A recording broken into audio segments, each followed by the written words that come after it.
Hi friends, welcome to Ftopreview.com. In this video, we're learning how to check how many graphics card installed on your laptop. Okay, I'm using Dell Precision 7740, I think. Okay, and currently running on Windows 11 OS. So open your task manager. Just click on Start menu.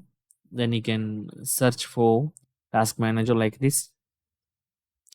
Then you can see option of Task Manager. Open that, and here is the Task Manager. And click the second button, performance. Okay, second menu.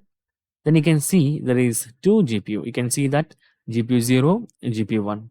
And if you click on that, then you can see more details like my first GPU is Intel R UHD graphics 630, and second one is NVIDIA Quadro RTX 500. Sorry, 5000.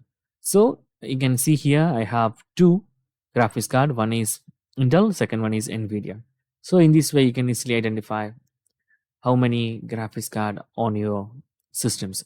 So that's guys very simple tutorial. And if you need any kind of um, Windows or Mac tutorial, just comment below. I will post my replays as videos so you can easily watch and understand it.